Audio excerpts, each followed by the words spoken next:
Welcome back to the Cossy Arsenal channel. My name is Cossy. Welcome back to a brand new video. Arsenal are about to do the unthinkable, something that we have never done before, and that is doing the right thing in transfers, signing players we actually needed in a particular transfer window. Arsenal are about to land in number 9 and in number 10 in the same window where we went into asking for creativity and goals. Andre Barca, Mikel Arteta, I do not care who is actually orchestrating this.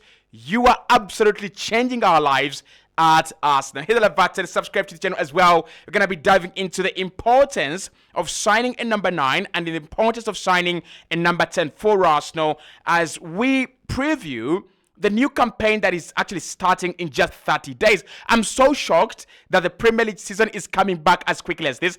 I thought it would have more time. I thought that this was going to take, more time. But the Premier League season is around the corner, and Arsenal, for the first time, are doing the first thing. So all I've got to say, first and foremost, thank you, Andre Barca. Thank you so much for making us see that this Arsenal team is not a team run by wonkers. It's a team that is run by human beings that were just misguided. So let's talk about the importance of Gyökeres and Eze. Obviously, we know the details of these deals. I'm not going to repeat them. Eze signing for 45 million plus add-ons that could take the deal to about 60 million. The dimensions and the details could actually change as negotiations are still ongoing with Crystal Palace.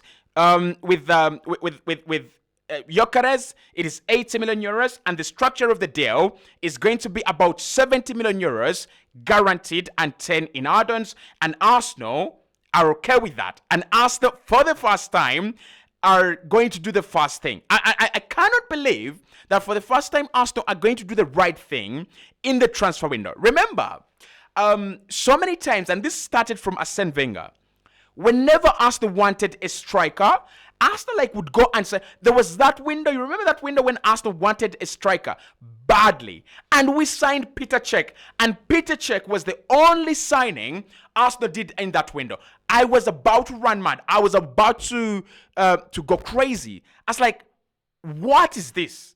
What exactly is this?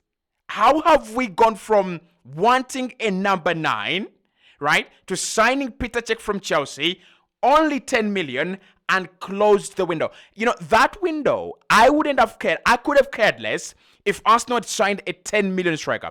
I could have cared less if Arsenal had gone to River Plate in Santi Kotoko, and we got a number 9 from there. I could have cared less. All I wanted was a number 9. And I remember in that summer, we chased Benzema for a whole transfer window. Embarrassing stuff. Embarrassing sins. You know, there are times when we defend Arsene Wenger and his team. That was unforgivable. That was the weakest they actually did in terms of trying to make Arsenal better. Like, you chase one player for the whole window, like you don't have any vision that this guy doesn't want to join. You just keep on chasing and chasing and chasing and chasing. Don't you have any sign of any signs to show you that this guy is really not going to join us this summer? So Arsenal have had a trail of, you wanted number 10, you want a creative midfielder, and all of a sudden Mikel Merino comes in. Like, for example, last summer, Arsenal wanted to add a midfielder that could fuel the team in terms of creativity, and we added Mikel Merino. The team wanted a center forward and another winger, and we added the worst you could get in Raheem Sterling. But in Gyökeres and Eze, it's not just about Arsenal making the right decision at the right time, but it's also about getting the right players for the right positions, the right roles, and the right profiles. Because Eze, among the number 10s that I could go for, we could mention a couple of number 10s around Euro, right? So let's start with Eze. You have Eze. Brilliant number 10. He's going to score for you goals, create chances, and his numbers are incredible at Crystal Palace, and he is in his prime. Jamal Musiala, you're not going to get that guy. Florian Wirtz, if Arsenal were willing to spend 150 million euros, which definitely would have affected our ability to spend in other areas, then we would have, Florian Wirtz. But he wanted Liverpool. He rejected all the other clubs for Liverpool, so we weren't going to get him. Jude Bellingham, I don't like his game. I'm sorry. I just don't like his game as a number 10. I mean, as a number 8, I think his ball progression is absolutely elite. But as a number 10, no. We talked about Musiala. Morgan Rogers. Now, it's about the price with Morgan Rogers, right? He's Premier League proven. He's younger than Eze. He's a quality player. So, it's about the price. He's going to be 80 million. And I don't think Arsenal would have been willing to spend 80 million because that would have affected, again, our ability to spend in other areas. And then there is Morgan Gibbs-White, but I think Nottingham Forest, after selling Elanga, they should be okay. They should be all right. They're saying we are not selling any more of our best players. So for Andrea Bata to sit down with Mikel and scour the market and scour Europe and say, Eze is the guy. There's a guy called Eze. Because this is our neighbor. This is a player in London that has played against Arsenal so many times, and he has devastated this Arsenal team so many times. And yet we've never thought about him. We've never looked into him. We've always yearned for creativity, and we've never considered Eze. That is why I think Andre Bata is such a very important addition to this Arsenal team. Now, with Victor Gyökeres, it's a bit of luck, right? If you play any board games, you know that luck is a very big part of board games. Whether that is Ludo or cards or the pool table, draft, chess. Yes, there is a lot of calculations that go on, but it also really depends so much on the other person being kind of a loser and a wanker, so that they make as big mistakes as many as possible, right? So the Gyökeres deal is like a board game. It's been lucky that we get him, but that's because Mikel wanted Šeško first. And why we're lucky to get Gyökeres again is because Šeško was too expensive. And also, you find that Osimhen is too expensive in terms of his wages, and Hugo Ekitike is too expensive in terms of the transfer fee. So Arsenal have to settle for Victor Gyökeres. And obviously, I think Watkins is expensive in terms of the transfer fee. Arsenal don't want to sign someone who's 30 for 60 million, right? You can't do such a mistake. So we ended up with Gyökeres because all the conditions perfectly assembled themselves together, and I'm okay with that. But the impact of these signings, the impact that these players are gonna have on this Arsenal team is fabulous. It's beautiful. It's going to be positive beyond explanatory words. Because that's what this is what I'm thinking about. What is Arsenal's biggest problem in the last 2 seasons? The 2 teams that have finished above us are creating more chances, and they're also barring more chances that they are taking. They have Haaland at Man City, and they have Salah at Liverpool. Those 2 guys define what and why Liverpool and Man City are the 2 champions against Arsenal in the previous 2 seasons. It's as simple as that, right? And someone might say, Cossy, it's not as simple as that. There's so many things that have actually been at play. But guys, think about it. Arsenal have conceded less goals in the last 2 campaigns than the champion. But why aren't we the champions? Because the champion has always scored more. And newsflash, breaking news, boo, boo, boo, boo. Guys, this is a big breaking story. Like, brace yourselves. Goals win games. We didn't know. It has been discovered by research just now. Like, I just got the information. Goals win games. So if goals win games, that is why Salah scoring 30 wins Liverpool the Premier League. And that is why Haaland was signed at Man City, and he won them the Premier League and the Champions League. Right? Forget about his final performances. It's about how you get there. Because when you get there, you can find a way of winning it. Right? You can find a way of winning it. It's about getting there, getting to the final, getting to D-Day, getting to the last day. And Haaland gave that to Manchester City. So for me, Gyökeres and Eze are just going to increase the number of goals this team scores. Like, as simple as that. And that is going to give us a massive chance. Because we are going into a season where Manchester City have to work on a couple of relationships, right? Are they going to work with Foden and Haaland?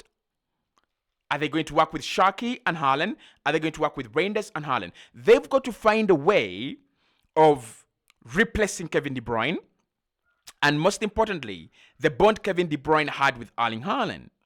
And as they figure out that, of course, at Arsenal as well, we shall be trying to figure out how do we feed and get the best out of Victor Gyökeres. What is the partnership that will work?